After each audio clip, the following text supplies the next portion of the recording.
একসময় রূপালী পর্দার ঝলমলে আলোয় মুখরিত থাকত সাভারের প্রেক্ষাগৃহগুলো। পরিবার পরিজন নিয়ে সিনেমা দেখার আনন্দ ছিল এক অন্যরকম উৎসব। কিন্তু সময় বদলেছে, সেই হলগুলোতেই নেমে এসেছে নিস্তব্ধতা, অন্ধকার।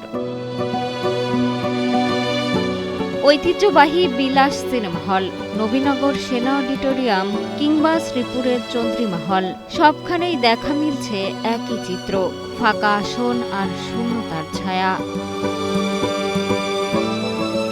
হল জুড়ে এমন শূন্যতা নেমে আসায় হতাশ স্থানীয় দর্শক। সেই সাথে মানসম্মত গল্পের অভাব আর পর্দার অশালীন দৃশ্যকে সিনেমা হল বিলুপ্তির কারণ হিসেবে দেখছেন অনেকে। এবারে যে শাকিব খানের মুভি হওয়া সত্ত্বেও মানে হয়তোবা গল্প ভালো না, এইজন্য লোকজন আসতেছে কম।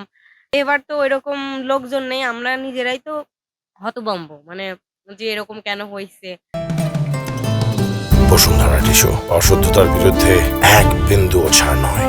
পরিবার নিয়ে ছবি দেখা সম্ভব নয়। এই অশ্লীল ছবি, ভালো কোনো ছবি নেই। ফ্যামিলিগত নিয়ে যে বসে দেখবো এটা দেখা ঈদ উল ফিতরকে ঘিরে ছিল নতুন আশা। মেগাস্টার শাকিব খানের সিনেমা মুক্তি পেলেও পূরণ হয়নি প্রত্যাশা। দর্শক ফেরেনি হলে, লোকসানের বোঝা হয়েছে আরও দ্বিগুণ। শাকিব খানের ছবি আমরা যে উপলক্ষে ঈদের সময় চালাই, শাকিব খান বলতেই সুপারহিট, যেহেতু সেই যে হিসেবে ছবিটা আমরা আনছিলাম ঈদ উপলক্ষে, আর ঈদের সময় ছবি শাকিব খান ছাড়া চিন্তাই করা যায় না। তা আসলে এই ঈদে আমাদের সেই শাকিব খানের ছবি সেরকম ব্যবসা হয় নাই।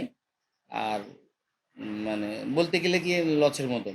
দর্শক না থাকায় অনেক প্রেক্ষাগৃহে চলছে অসামাজিক কার্যকলাপ। এর প্রভাব পড়ছে বিনোদন অঙ্গনেও। প্রয়োজনীয় পদক্ষেপ গ্রহণ না করলে হয়তো শীঘ্রই সাভারের মানচিত্র থেকে হারিয়ে যাবে চিরচেনা প্রেক্ষাগৃহগুলো, এমনটাই বলছেন সংশ্লিষ্টরা। সাভার থেকে ইমদাদুল হকের পাঠানো তথ্যচিত্রে ডেস্ক রিপোর্ট, কালের কণ্ঠ।